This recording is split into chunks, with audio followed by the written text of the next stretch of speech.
শুভ দুপুর বন্ধুরা, নিয়োজিত লাইফস্টাইল ব্লগে তোমাদের সকলকে স্বাগত। আশা করছি যে যেখান থেকে আমার ভিডিওটা দেখছো তোমরা সকলে ভালো আছো। আমরা সকলে মোটামুটি ভালো আছি। আর ভিডিওটা স্কিপ না করে পুরোটা দেখো, প্রথম থেকে শেষ পর্যন্ত। দেখলে আশা করছি তোমাদের ভালো লাগবে। ভালো লাগলে লাইক, কমেন্ট আর প্রচুর প্রচুর বন্ধুদের কাছে শেয়ার করে দিও বন্ধুরা। আর এই যে দেখো, আমরা ট্রেনে উঠে পড়েছি আগের দিন রাতে। তোমাদের কাছে আমি ভিডিও শেয়ার করতে পারিনি, কারণ কি বলো তো বন্ধুরা, এত ভিড়, মানে এত প্রচণ্ড পরিমাণে ভিড়। এইটা তো পরের দিন, পুরো ফাঁকা, কেউই নেই ধরতে গেলে, মানে কয়েকজন মাত্র বসে আছে। আর মানে এত ভিড়, আমাদের রিজার্ভেশন, এই যে আমার ননদের ছেলে উপরে, আর আমি ঠিক তার উল্টো দিকের উপরে থাকি, মানে আমার সিট ছিল, আর নিচের বসার সিট ছিল, নিচে বসেছিলাম, বসে বসে ভিডিও করছি। তো আমি একটু বাইরেরও কিছু দৃশ্য দেখালাম। আর দেখো বন্ধুরা, এখানে অনেক পাহাড়, মানে যেতে যেতে দেখছি কিছু কিছু পাহাড় আমি নজরে পড়লো, কারণ ওদিকে তো গল্প করছি, কথা বলছি, হই হুল্লোড় করছি, তোমাদের বাইরের কিছু দৃশ্য শেয়ার করতে পারিনি। তা দেখো, তারপরে দেখলাম পাহাড়। আমার ননদ বলছে, বৌদি ওখানে পাহাড় দেখাচ্ছে দেখো। বলে আমি কী করলাম, পাহাড়ের দৃশ্যগুলো কিছু আমি দেখানোর চেষ্টা করলাম, কিন্তু সেই শিশিরের মতো হয়ে আছে না, কুয়াশার মতো, ওই জন্য পাহাড়গুলো খুব একটা দেখা যায়নি। যেগুলো অনেকটা সামনে সেইগুলোকে আমি তুলেছি। যেমন এই যে একটা পাহাড় দেখো বন্ধুরা, আর অনেক বড় বড় পাহাড়গুলো, অনেকটাই বড় বড় পাহাড়গুলো।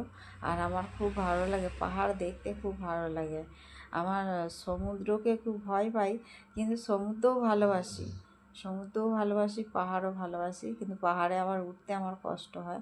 তবে এইবারে রাধারানীর কৃপায় আমার আমার কোনো কষ্ট হয়নি। নাহলে আমি বাসে উঠলে না প্রচণ্ড পরিমাণে আমার গা গুলায়, আর প্রচণ্ড পরিমাণে আমার শরীর খারাপ হয়। আর এইবারে জানি না রাধারানীর কৃপায় আমার কোনো কষ্ট হয়নি বাসে, বা বাসে আমার অটোতে আমার কিছু অসুবিধা হয় না, কিন্তু বাসেই আমার অসুবিধা হয়। দেখলে বন্ধুরা, আর এক ঝলক দেখিয়ে নিলাম, আবার আর একটা ঝলক দেখিয়ে দিলাম। দেখো পাহাড়, এদিকে খালি পাহাড় আর পাহাড়, ট্রেনে বসে বসে কত পাহাড় দেখলাম, আর তোমাদের সব শেয়ার করছি আস্তে আস্তে।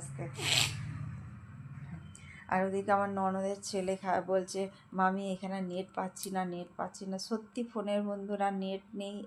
আমরা বৃন্দাবনে ছিলাম, এক ফোঁটা নেট পাওয়া যায়নি। আর এটা হচ্ছে ট্রেনে বসে তো আমি ভিডিও করেছি, ভিডিওর সময় তো কোনো মানে নেটের কোনো প্রয়োজন হয় না, ওই জন্য বন্ধুরা কোনো অসুবিধা হয়নি।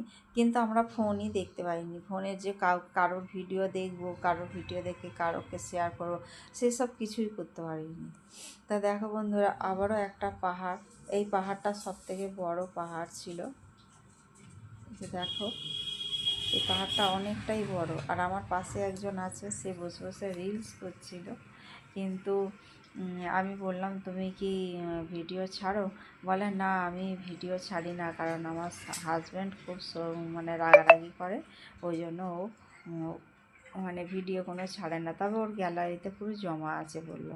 তা আমি বললাম যে এরকম আমি ভিডিও ছাড়ি, পারলে আমার চ্যানেলটা সাবস্ক্রাইব করে দিও। তা জিজ্ঞাসা করলো আমাকে কী নাম, আমি বললাম চ্যানেলের আমার নামটা।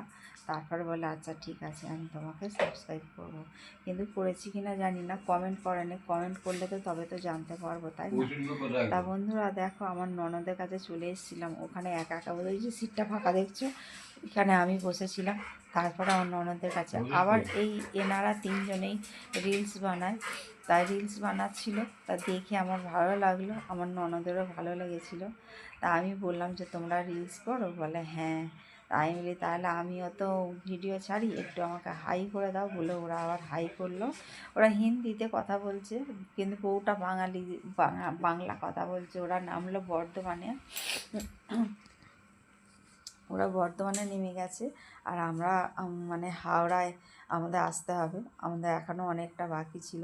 আর এদিকে দেখো, আমাদের মাসি শাশুড়িদের টিমটা হচ্ছে অন্য কম্পার্টমেন্টে পড়েছিল, মানে অন্য কম্পার্টমেন্টে না, একই কম্পার্টমেন্টে কিন্তু অনেকটা দূরে।